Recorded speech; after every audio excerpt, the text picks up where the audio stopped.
Hello, everybody, and welcome to The Seventh Rule with your stars, Aron Eisenberg and Cirroc Lofton. Cirroc Lofton is, he's just calling in right now because he's having technical difficulties. He's out in Italy right now. Wow. Right, Cirroc? And Italy.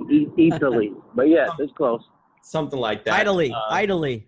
But he's calling in, and we also have a special guest, Mr. Marc Zicree, who is a noted writer for many decades in sci-fi, Babylon 5, Star Trek, Sliders, He-Man, Smurfs, The Real Ghostbusters, The Twilight Zone Companion, you name it, He wrote it, unless you name stuff that he hasn't written. And I'm Ryan T. Husk. Spice Channel? Did he write for the Spice Channel, Mark? Nope, not yet. Oh, nothing for the Spice Channel. Okay. So we will be covering our rewatch of Q-less, episode number 6 of season 1, Deep Space Nine. That's Q-less, directed by Paul Lynch.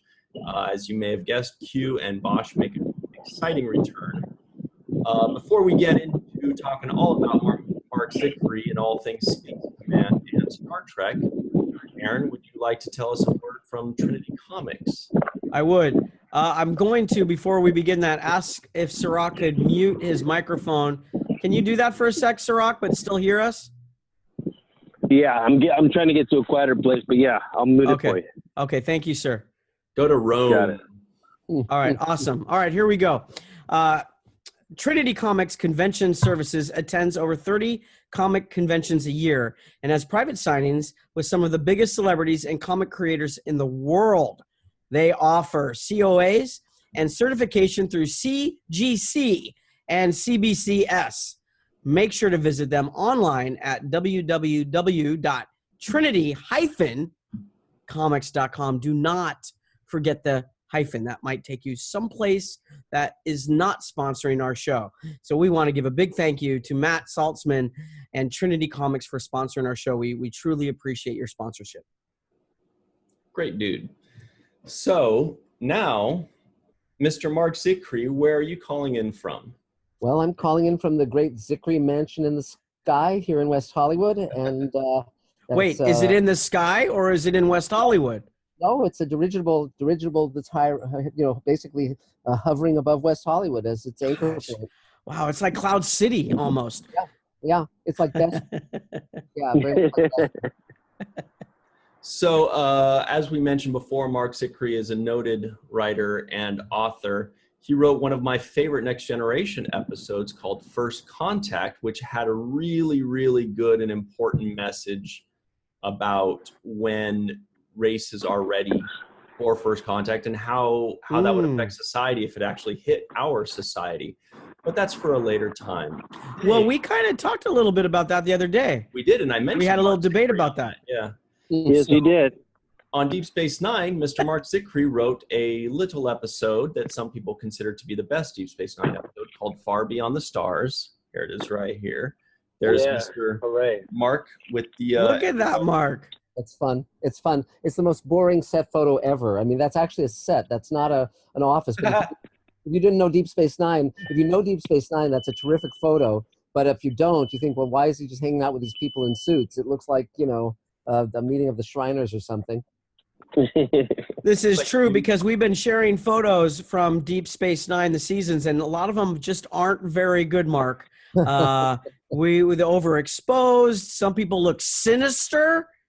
Like Cirroc, yeah. Yeah, like Cirroc. Yeah, some look like they're like struggling to be in the photo. It's really funny. It's really funny.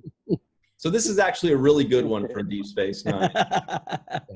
So tell us kind of where your idea came from. Like, were you just kind of like driving one day and you thought, wouldn't it be cool if, were you inspired by something or someone you saw when you came up with Far Beyond the Stars? Or were you just watching Deep Space Nine and said, I would love to see all these brilliant actors out of makeup?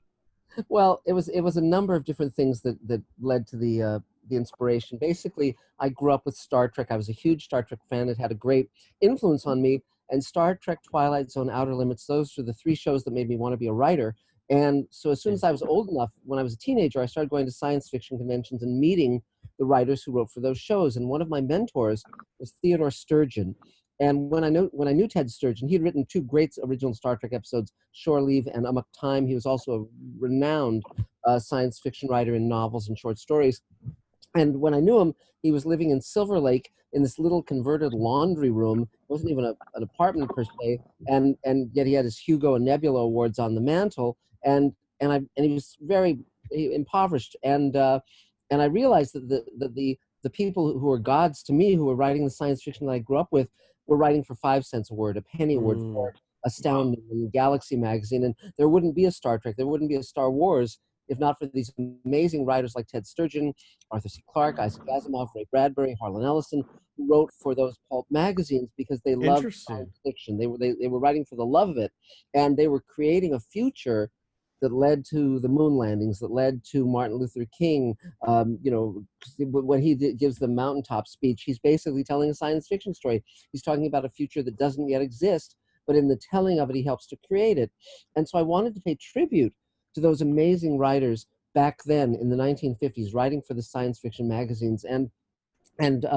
So I pitched it to, and also by the time DS9 debuted, I was friends with Armin Shimmerman. I'd written for him when we were both working on Beauty and the Beast, the Ron Perlman series, but really became friends once Deep Space Nine was up and running.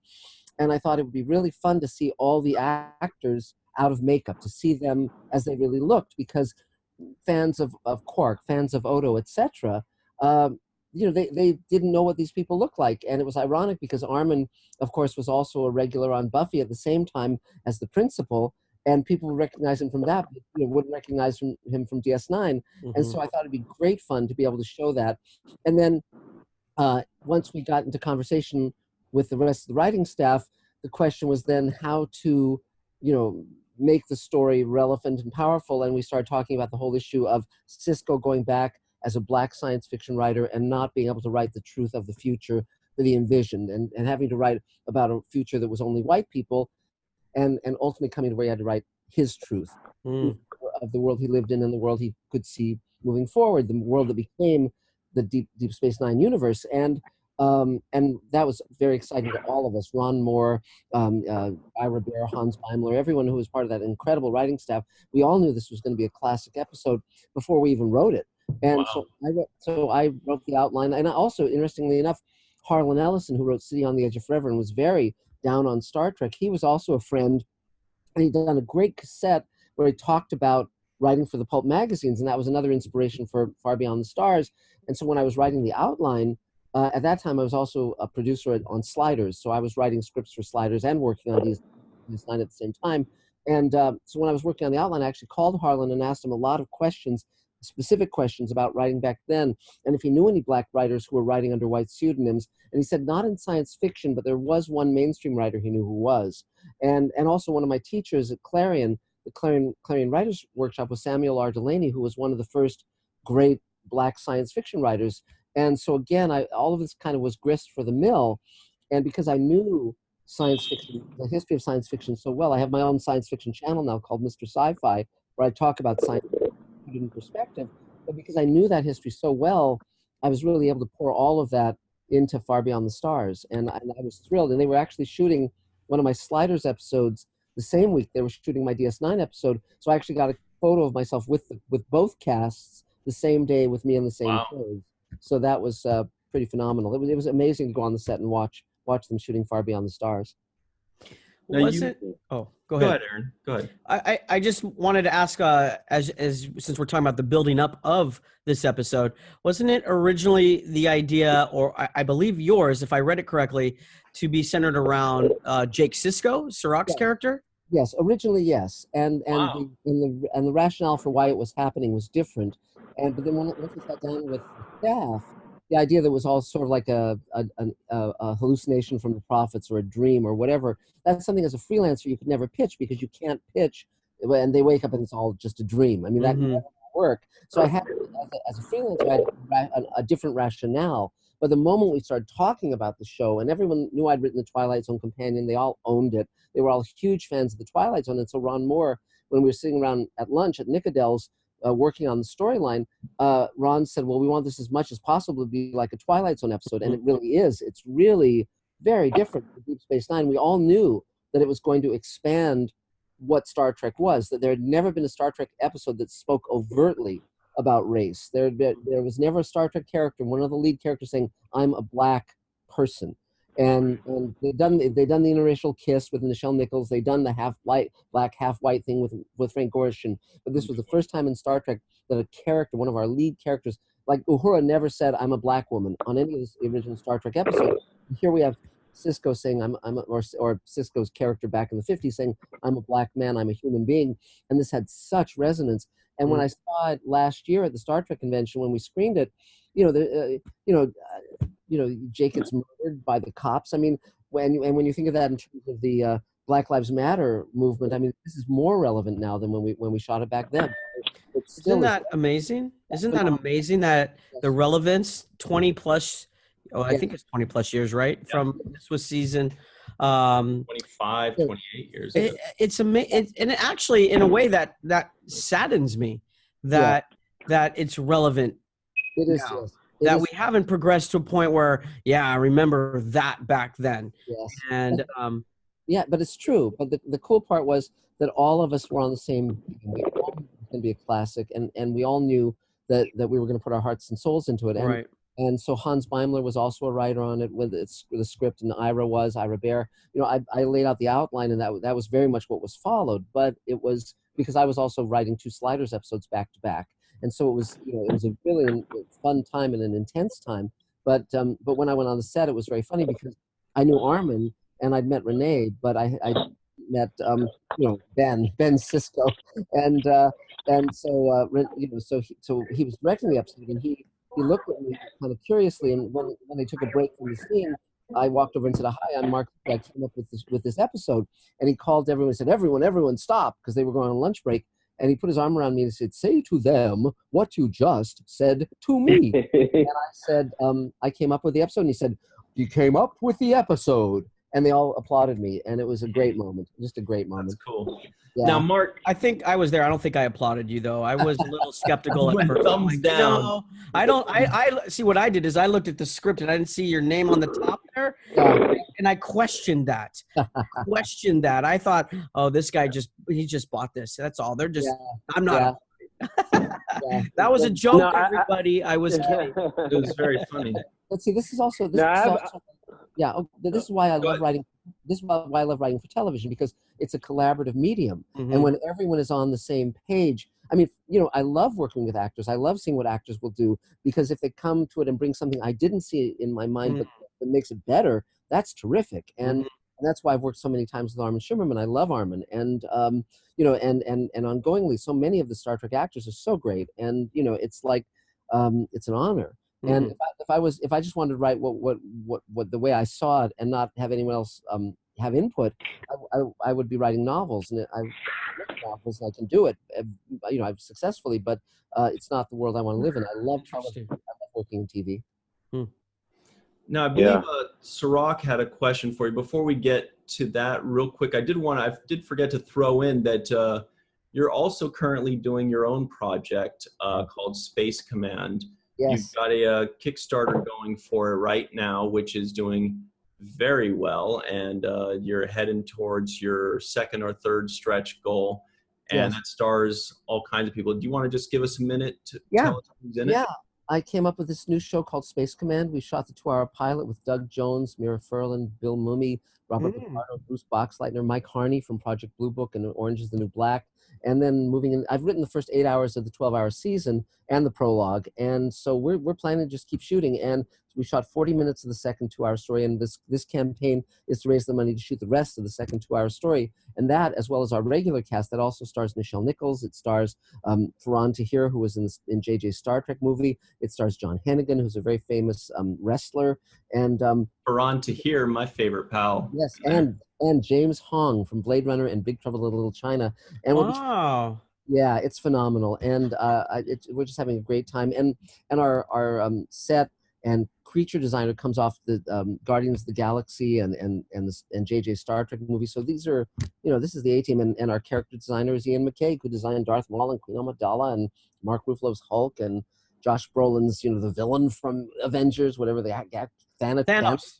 Yeah, Thanos. And So this is the A team. I mean, this is me reaching out to everyone and saying want to be part of this, and they all say yes. And there's no studio, no network. We're pitching it to places like Netflix and Amazon, but we're not waiting for them. We're not waiting Right. for them to say yes, wave the magic wand. You know, it's we're totally free to do whatever we want. That's exciting, Mark. That's great. It's thrilling. It's really thrilling. And Good for you. yeah, I mean, basically what I'm doing is I'm changing the way television is made. And so we're going to shoot all of Space Command. And then I'm also, as I mentioned before we started the show, I'm creating 6 new shows with 6 major showrunners where we're going to just have our audience finance all 6 pilots and then take it out as a slate of shows. And so that's Rockne O'Bannon, who created Farscape and Alien Nation and Quest and Defiance, Mark Ferguson, his partner, who created and run The Expanse and wrote Children of Men and Iron Man. Third slot is Dan O'Bannon, who he wrote Alien and Total Recall and Dark Star, and he's no longer with us, but his widow has given me access to his unmade projects. There'll be six projects like that, and we're actively now writing them and going to shoot all of them. So it's really cool. And you have time for us today. Unbelievable. Well, you know, actually, in Space Command, he also has a little-known actor named Ryan T. Husk. I'm just seeing a frozen screen, guys. That's okay. We can hear you still, Mark. You're fine. And I'm playing a character named Ted Sturgeon, right? Lieutenant Sturgeon, named after one of his mentors. He likes to name his characters after his mentors. So I was very excited to find out that my character name was one of his mentors. Go ahead. I'm sorry. No, please do, Aaron. I wanted to go back to an actor to you after that. I just, this actress, well, these 2 actors, I love, they're so good. Joe Hinneman and Muriel Enos. So we were watching Hannah, right? Both of them star in that one. And I had watched Alter Carbon with Joel Hinneman. I hope I'm pronouncing his name right. And he was great. And then we went backwards, Melissa and I, to watch The Killing. And I love this show. And the character development between the 2 actors, and obviously their characters. So again, they're together in The Killing, and then they're together in Hannah, which is more recent, and they're adversarial in Hannah, but in The Killing, they're a cop team. And oh my God, I want to work with these guys. She is so wonderful. But this isn't about that. This is about your work in Far Beyond the Stars. But find them and hire them, Mark, because they're probably really busy, but they're great actors, and I just want to see them keep working. So speaking of Far Beyond the Stars, let's Cirroc, you had a question about that. What were you thinking? Oh, well, I was going to ask Mark about what he brought from the Twilight Zone into his writing style. Because I'm a big fan of the Twilight Zone, and that was the sci-fi show that got me hooked on science fiction. Yes. And one of the things that I enjoyed about the show was that not only did it kind of tell the story, whatever the story was, but it also kind of left you walking away questioning something. Yes. And so I wondered if, what the process was kind of making that into Star Trek. Yeah, it was. The Twilight Zone is a huge influence on me, and I wrote the Twilight Zone Companion right out of college, and I became friends with Richard Matheson and George Clayton Johnson and a lot of the writers who worked on the show, as well as the directors and producers. And I was crawling through Rod Serling's attic, going through his files and scrapbooks and scripts and all of that. And basically, what it teaches you as a writer is to look at the world with sort of a different vision. You don't just see what's in front of you. You see, if you extrapolated it, if you put this little drop of fantasy in, what would that look like? What would that be?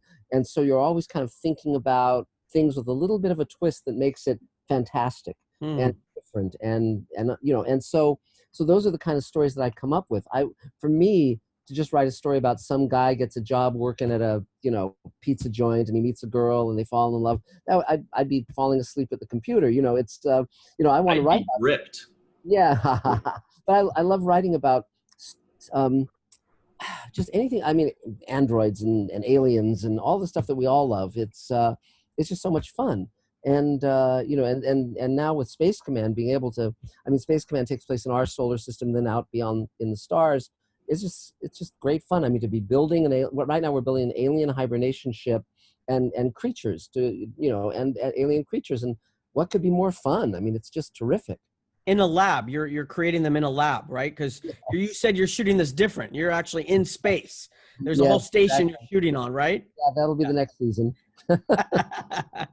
Yeah, that's what the real Kickstarter's for. The next one. We're building a station. It's interesting because we just screened the first hour of the pilot in Atlanta at the Doctor Who convention, and unbeknownst to me, a real astronaut came to the screening, and he loved the show. And we have a contest going now where people can make spacesuits for use in Space Command, and we're talking to him about being one of the judges. We'll have to get NASA approval, but that will be super fun. So, can I ask you a question, Mark? And we can finish this section up with this one. What makes, in your mind, I mean, what I'm taking from everything you're saying is, and especially if you look at Far Beyond the Stars and the influences that you have and the passion you speak about Space Command, and you see shows that are very, very successful, and you see movies that are very successful. And in your idea of what is inspirational to you for writing, and what transcends you from your written page to the actors, to the screen, to the viewers. Yes. What makes that successful, and what makes it not successful? Why was Far Beyond the Stars so incredibly successful, where others maybe not necessarily in Deep Space Nine weren't? It's a great question, and I've thought about it a lot. When I was a kid, I saw City on the Edge of Forever, and that changed my life from then on, because every TV show I'd ever seen before that, the hero saves the girl. In City on the Edge of Forever, he literally throws her in front of a truck so that the future will be saved. And that taught me that sometimes you have to do the right thing, even if it breaks your heart. And so I knew, and Harlan Ellison, who wrote that, would often talk about the great responsibility writers had to not waste their audience's time, to convey a truth, to convey a story that they hadn't seen before. And so with Star Trek, the great opportunity was to pitch stories you'd never seen before anywhere. But what it required was that you go deep in your heart, you find what you cared about, what was a profound truth from your life, but also find something in the Star Trek universe that hadn't been explored before. So when I came up with First Contact, I said to them when I was pitching it, I said, you've done stories about the Prime Directive where we're dealing with cultures at our level or above our level, and you have to keep yourself secret from any culture that's below a certain level, but you've never done a story where a culture reaches that point where the Prime Directive switches off and the Enterprise is sent to make first contact. And their eyes all lit up because they knew instantly that I had just told them a story that was a great story for them to do that they had not heard before. And so I'm always looking for what's the profound truth. What do I care about? What's going to be meaningful to an audience? And that's what I do. That's what I do ongoingly. So that's the job, whether it's Space Command or Star Trek or any of the other things I've written for. That's all. I also have a question for that to follow up on that, Mark. What is it in your own life experience that made you want to deal with the issue of racism or race in that issue, in that episode? Yeah, absolutely. I grew up liberal, politically liberal. I went to a junior high and a high school. There were a large black student body as well as white.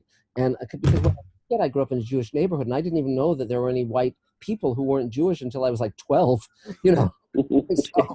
Where was this, Mark? This was West LA. This was West LA. This was West LA. Near Fairfax. But the funny thing was watching Star Trek with Uhura as a character, and all of these things were very they left a strong. Well, I met Nichelle Nichols when I was 10. When Star Trek was on the air, she gave me a signed photo of herself as Uhura. She gave me one of her scripts for Star Trek, and we just filmed a scene for Space Command with her, all these years later. And so again, I wanted to. So race, immediately I knew that it was a great area because I'm always writing about the people who are invisible, or the people who don't count, or the people you can do anything to because they don't matter. And whether it's 19th century slaves, which I've written about also, or it's homeless people, which I've written about extensively, or androids in Space Command, where it's like it's always about who's getting a raw deal. Compassion is the issue in everything I write.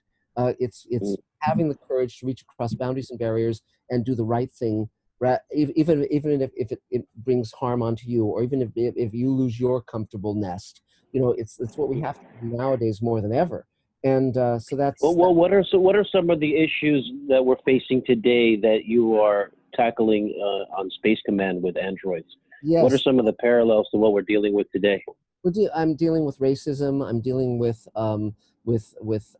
people like the class system. I'm dealing with issues of spirituality and issues of forgiveness and all of those things. And the other thing I should mention about race, by the way, is I'm Jewish, and if my grandfather hadn't left Poland when he did before during World War One, everyone else in his village, everyone else in his family was exterminated. And so for me, it's not a topic of random discussion. I know that a government can turn evil, and they can come and they can take you away and do anything they want to. And when I see at the border, when I see all the terrible things that happen, when I see Black Lives Matter, the campaign for Black Lives Matter, I certainly understand it, because power is unaccountable unless you make it account. And the only way you can make it account is by the masses of people rising up and saying, this is not acceptable. And that's why 2020 is so very important. Hey guys, I'm sorry to interrupt you here, but we have to go.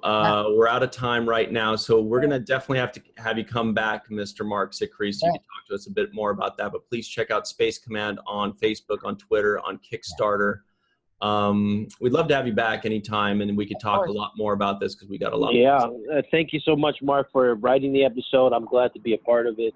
So I want you to personally hear things from me that I'm really honored to be a part of that episode. I feel like it's one of, if not the best episode that we did on our show, and it's one of the lasting episodes that I feel will always have meaning. So in that sense, I want to say thank you, and I'm also looking forward to watching Space Command and other things that you're working on. Thanks so much. Thanks. I've really enjoyed our talk. Cirroc's going to be in Space Command too, I bet. Yeah, that's everyone. Everyone who comes up and says to me, "Yeah, I want to be in Space Command." I just have to have a New York accent. That's all. Well, I understand. I'll tell you one of the projects I'm looking for is a sort of be a continuation of your character in Far Beyond the Stars. So that's. Oh, yeah, you're so nice, Marc. That could be perfect. Yeah, very perfect. Hey, I won't forget about it. All right, I'm right here, huh? Absolutely. Yeah. Thanks for joining us. We're going to have you come back because we definitely have a lot more to talk to, and I know your time is short and we've gone over. That's fine. But definitely come back and talk to us more about this. Okay, Marc? I will. Thanks a lot, guys. Talk to you soon, Ryan. Thank you, Marc. Hey, everybody. Welcome back to The Seventh Rule with your stars, Aron Eisenberg and Cirroc Lofton. I'm Ryan T. Husk. And, well, Marc, we thought you were leaving us, Marc. No, I became so fond of the three of you that I'm never leaving. We just felt bad because we're in the middle of pretty much the most important conversation. So we asked Marc if he could stick around for a few more minutes, and he graciously accepted for a small fee. And just kidding, no fee at all. He's a good man, and he loves talking Star Trek because he's very passionate about it. You were talking about race relations. You were talking about the importance of Far Beyond the Stars. Because of the good questions that Cirroc asked you at the very end there. So please, we want to hear the rest of it. This is why I love science fiction, because one thing I was talking about in regards to Space Command, but it's true of Far Beyond the Stars as well, is if you get into conversations with the people in the real world, you immediately get polarization, you get left and right, and everyone starts getting into their own armed camps, basically, and there's no communication. Science fiction takes it out of the moment. And as a result, it allows people to have an open mind, whether they're on the right or the left. And it allows hearts to change. It allows people to come to a different conclusion. I mean, I think the fact TV shows you worlds that you don't have access to in the real world often. And not even in just science fiction, but the fact that people, came to approve of gay marriage or whatever, the fact that we have all sorts of people on television now that we didn't have when I was growing up in the 60s is terrific. And that doesn't mean we don't still have problems. We do.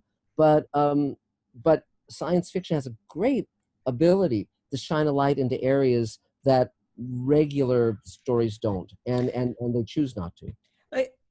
Touching on that, what you just said, today, in today's television and as well as movie industry, do you think we are still seeing what you just spoke of when it comes to science fiction. You know, I'm a fan of Discovery, but you could also argue that are they not asking the questions and putting the philosophical debates and everything you just said into the viewing of the show, like we did on Far Beyond the Stars, in today's science fiction? Has today's science fiction turned into, you know, superpowers and bam, bam, bam, it's the new, you know, Stallone movies of the current time? And are we missing the heart of everything you're speaking of? Yeah, I mean, I think a lot of shows, like with Star Trek, it's now such a crown jewel and such a valuable commodity as a product that tends to lead executives away from wanting anything controversial to be done, because they don't want to, you know, it's the goose that lays the golden egg. So what you tend to get is, like, they want it to be successful financially. Whether it's successful artistically is not nearly as important to these corporate powers. And so that's why Star Wars sometimes can go south. That's why Star Trek sometimes can go south. And also you have a writing staff, you know, back on all the shows that I was on as a writer, producer, or as a story editor, we had a writing staff of 3 people, which meant that we could pursue, like when I was a producer on Sliders, we could pursue a point of view and carry it out and pay it off. With Star Trek Discovery, if you've got 20 writers as a writing staff, it's warfare. And Interesting. so they might want to go in a certain direction, and another writer might disagree, and all of a sudden you're saying, well, what's the point of this story? And certainly that was true with the first season of Star Trek Discovery. The second season, it was a little more telling a story that went from A to B to C, but it tracked. But it was like, what is the point of this story exactly? It's time travel. It's, you know, and that supports what you're saying, Cirroc's criticism. While I feel that it's a fun ride and I've enjoyed the show, I agree with him in that especially as we're rewatching DS9, it's missing everything that you said science fiction was being written for before. Exactly. It's missing those things. It's missing the idea. It's just action and baseline storytelling, not in-depth topicals to telling a larger discussion and making the viewer think. Yes, and the challenge, but like a show like Westworld, I think, is pushing the limits and doing some great things. The second season I thought was less effective than the first season, but it's a great show and has an amazing cast. But the challenge is always to say, okay, what in our society, what people are treated badly, what people are treated are dismissed. And so, for instance, the show that Rockney O'Bannon, I basically sat down and I worked up 350 ideas for TV series. And then I share those with my collaborators on the new project, the Showrunners Network. And so Rockney O'Bannon and I were working up a project called Sweet Haven. And the basic notion is everyone in the world under 60 dies. And the people 60 and over have to figure out a way to keep humanity going. And the fun part of that is you have all these older actors who are in their 60s and 70s and 80s and 90s, who normally if they're even getting cast in roles, they're playing coming down with Alzheimer's, they're playing coming down with cancer, or the Egg McMuffin commercial, or the funny grandma or grandpa, which is the equivalent of the Stephen Fetchit roles that Black people had to endure in earlier generations. Yep. They're being ghettoized and they're being stereotyped. And so my thought was, let's take these great actors like, Rene Auberjonois, for instance, or Armin Shimmerman, or Nichelle Nichols, or Barbara Bain from Mission Impossible in Space 1999, and my friend Mike Harney, who I've been working with on Space Command, and he's on Orange is the New Black, and give them really meaty roles where they can really do something amazing. And I just ran into Sherry Belafonte, who was the lead in the show I did some years ago called Beyond Reality, and her dad's Harry Belafonte, and the idea of casting them as a father and daughter, that'd be amazing. So again, it's finding the ways to see with different eyes, and to have your audience see with different eyes. And I love doing that. That's huge fun. And so certainly what I'm doing with Space Command, and certainly why I chose to finance it through my audience and shoot it rather than go to ABC or whomever and have them screw it up or never show it, cut it off at pilot.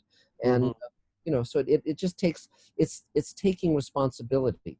And if you take responsibility, you say it's like making a table where you say, you can either work in a factory turning out tables like everybody else, or you can be a craftsman who makes handmade tables. They might be more expensive, they might take more time, but they'll be works of art.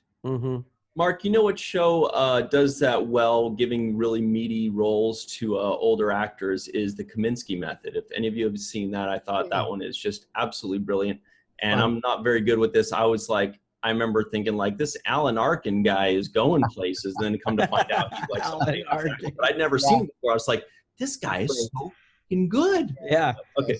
He's a veteran actor. But what you guys are talking about actually is very close to one of the most important questions I wanted to ask you, at least what I thought was really interesting. So I'm glad we have time for it.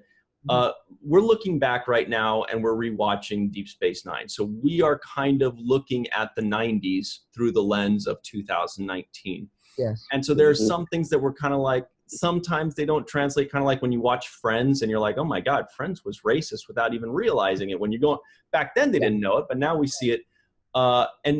We also see that in the 90s there was, Star Trek, even the very first episodes of Deep Space Nine has these interesting themes, and it opens up these really important discussions, and it kind of brings up these ideas and these thoughts and these ways of thinking about things that you hadn't thought of before. Yes. And maybe today it's missing that, maybe it's not, but I was wondering, when you look back at the 90s and you look back at watching Star Trek, Deep Space Nine, Next Generation, Voyager, and also look back at being part of that writing process, how does it look to you? Do you look back and say, oh, that was the golden years of sci-fi, or do you look back and say we've learned a lot, or do you look back and say I'm really proud of what we did, I wish it was still like that? Or how do you see it now? Well, I'm very gratified. I mean, Star Trek and Outer Limits and Twilight Zone told me that you could create great art on television. You could create works that would last for the ages, that would basically be 20, 30, 40, 50, 60 years on.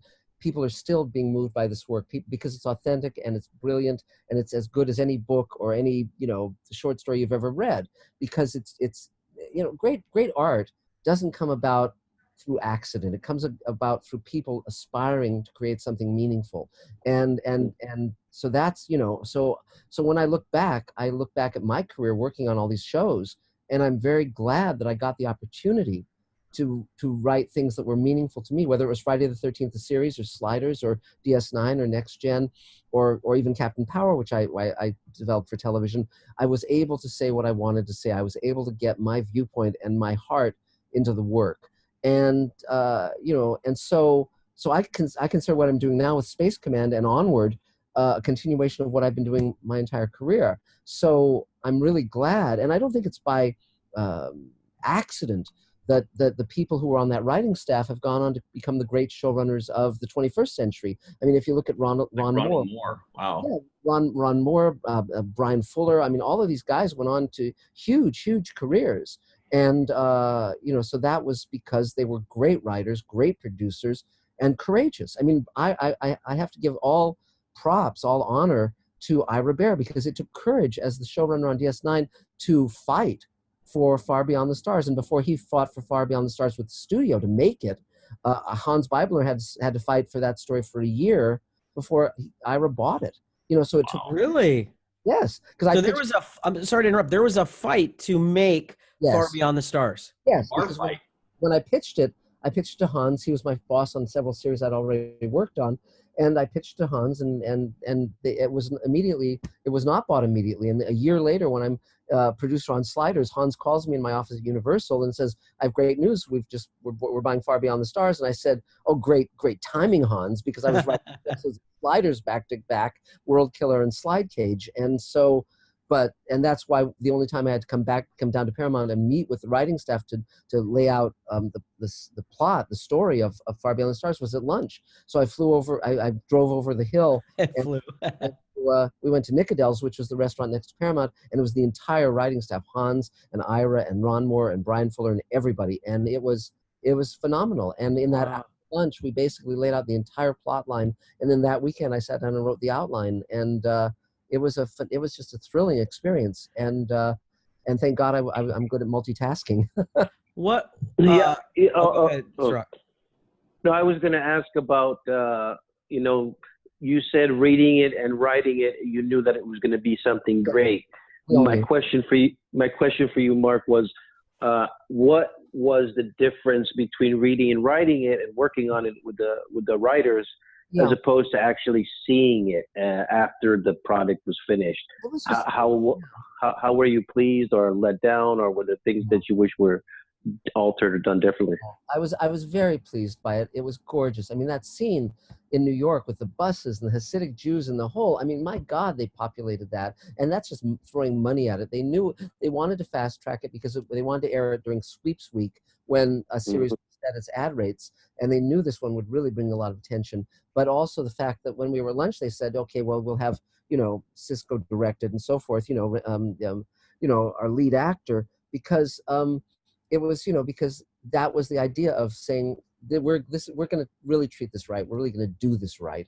And so from every step of the way, from my love of that era of science fiction and my love of those writers, taking that to Ira and everyone around the table, just digging it and loving Twilight Zone and wanting to make it meaningful and make it about race. That was Ira's input, where he said, let's really make this, controversial. Didn't say controversial, but we knew that it was going to be something that Star Trek had never done before, and it was going to be so different, and it was going to be so, it doesn't pull its punches at all. You watch it now and you're just astonished at how bold it is and how truthful it is and powerful. The only changes that I didn't agree with were, in my outline, Worf's character back in the 50s was a boxer, and he was having a clandestine romance with a white woman, and that would have been played by I'm blanking on her name, but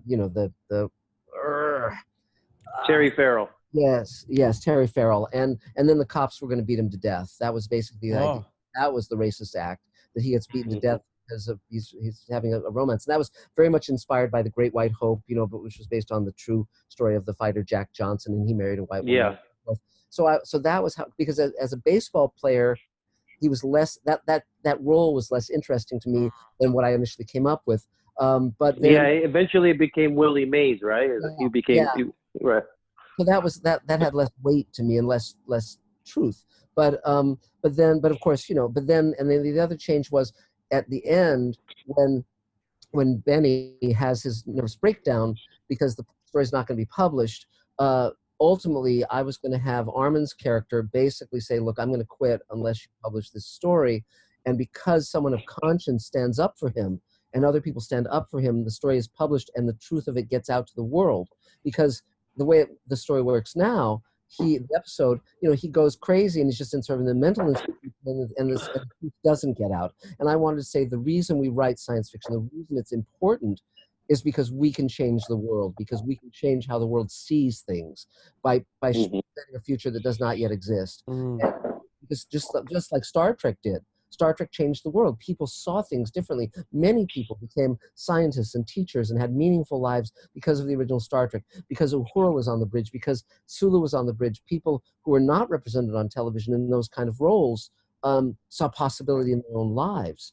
And so that was why I wanted it to have that ending. And then the only other change between what I wrote and what and the episode was that originally Armin was going to be the editor based on H.L. Gold, the editor of Galaxy magazine, and Renee was going to be the principled one who was sort of a fiery liberal writer, a blacklisted writer.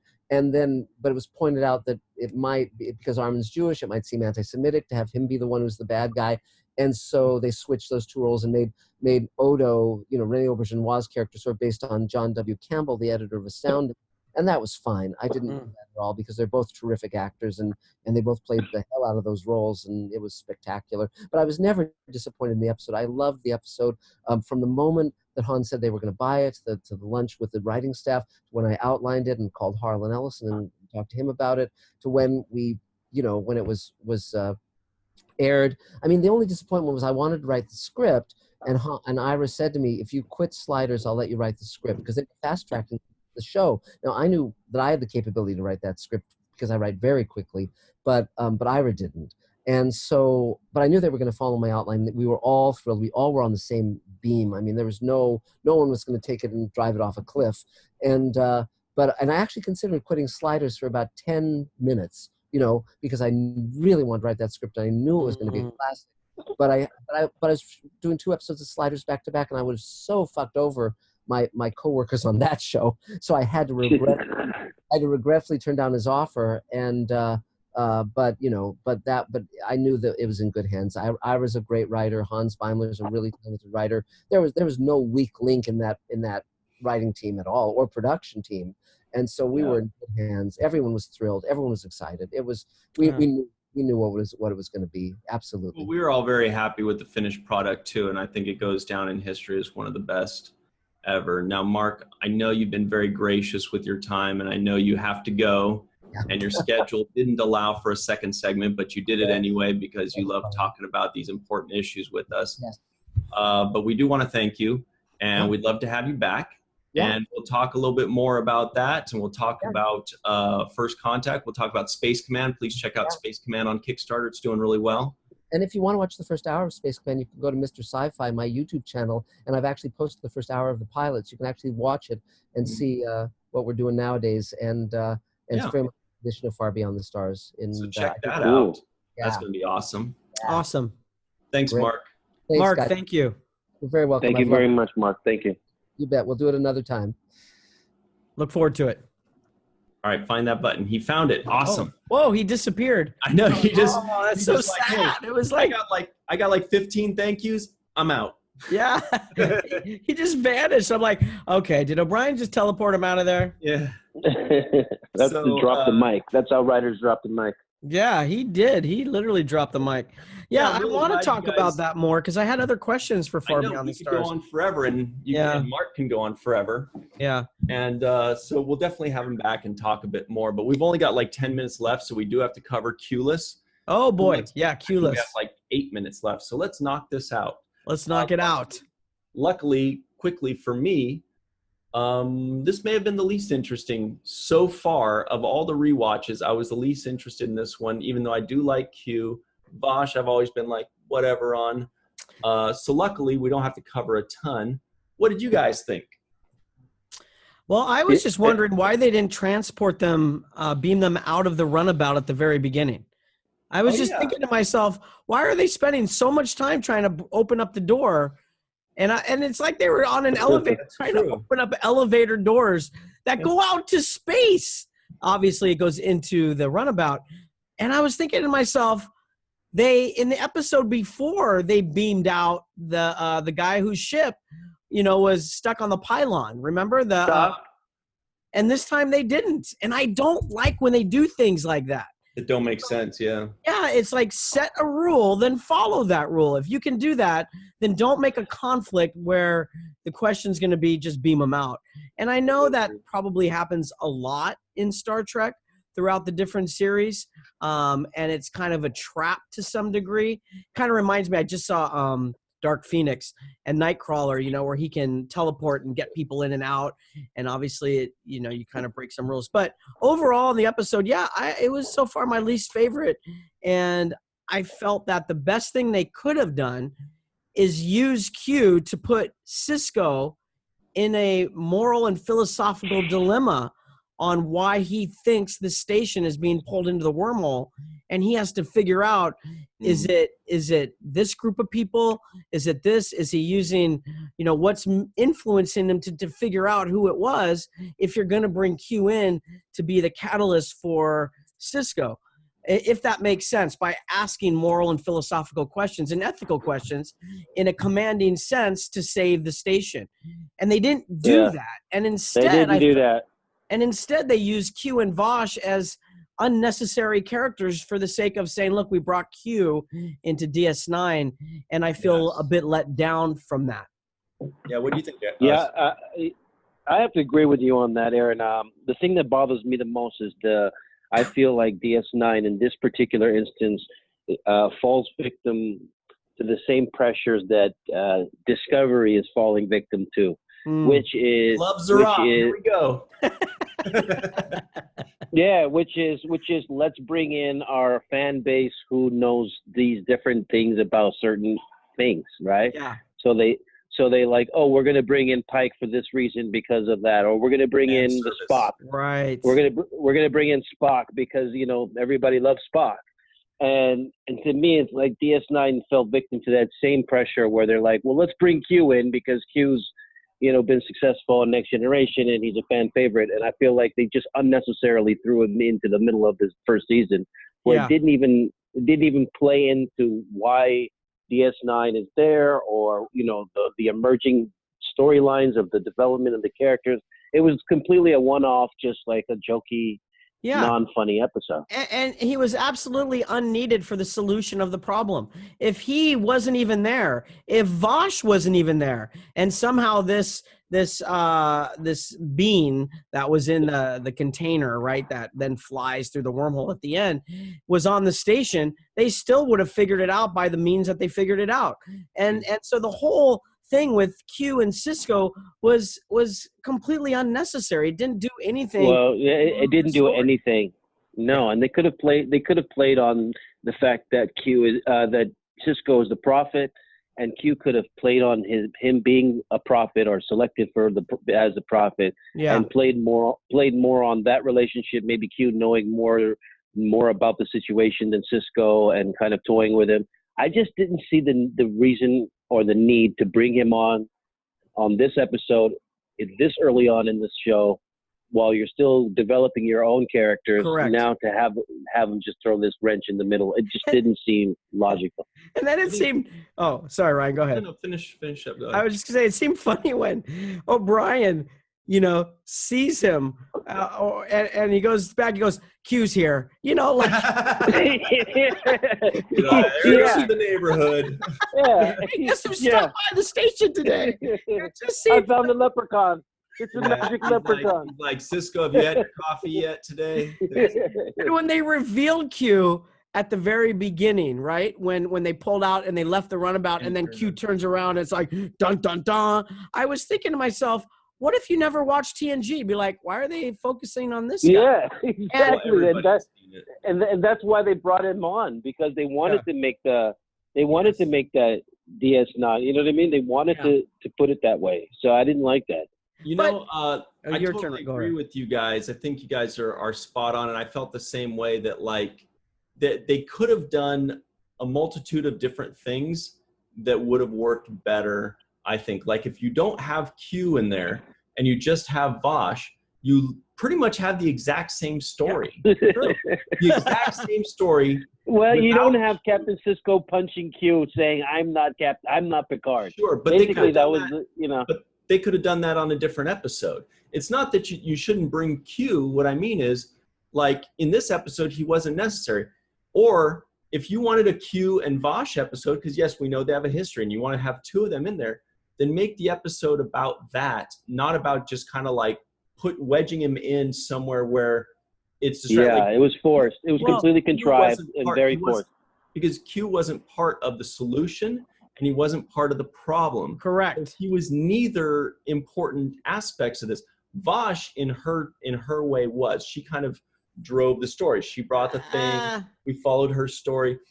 It could have been replaced with somebody else, but that character was needed. That character was part of the story. But they could have used Q as the pivot and the connection to solving the problem if they chose to. Like, if I remember, and I only watched the first several episodes, and I saw the Q episode with Picard in the first season. I forget, it was the second or third episode. And Picard had to go through an ordeal to solve a situation, right? Yeah, it was like a chess game almost. Yeah. Like you had to, And a riddle, it was like a riddle or a chess. It was kind of like a puzzle he made it like a puzzle that you had to figure it out or something. And they could have done that with him and Sisko, and make Sisko try to figure out how to solve this problem. Almost you could have done it in any way because of the power that Q has. So Sisko had to go through something for himself, whether it was, like you said, with the prophets, whether it was dealing with people and assuming the worst of them, or maybe the best of them, or what have you. I felt they could have done that, but they didn't. I felt like it should have been titled Trekless instead of Q-less, because it was truly missing missing something. I felt like I was like Bashir. I took a nap through the whole episode almost. Whoa, whoa. That's Wait a minute. little critical. I'm getting critical. Again and again, just not to knock on Bashir's character, but he comes across as this like rumbling, mumbling, romantic, like trying to chase girls around. Like, what's on his mind, you know? But Cirroc, remember what he said in the documentary. That's what they were trying to set him up as this ladies' man kind of a guy. The character the women are attracted to and want to, you know, like the GQ of DS9, right? Yeah. Was that our cue to end the show, Ryan? Pretty much. And we got a minute left, but it sounds like we're all fairly in agreement that this was. I mean, I feel the like least favorite. Yeah, the least favorite so far. So far, I think we've all been pleasantly surprised that it was even better than we may have remembered it. This one was the first where I was like, there's the season 1 of Deep Space Nine I remember. It felt like filler to me. Like just filling space. And I miss what I don't like in the last couple episodes, and we got 30 seconds, is we haven't revisited the family. We haven't seen Jake in the last 2 episodes. So we haven't seen Sisko with his family. And I'm missing that. And that to me is bothering me, just for the record. But I love Quark. Quark was great in this episode. Quark was awesome. That's going to have to be our final word as we have to run now. But thank you all for joining us on the 7th Rule. Thanks to Marc Zicree, Aron Eisenberg, the superstar, Cirroc Lofton, the superstar. I'm Ryan T. Husk. As always, thank you so much. And always remember the 7th Rule.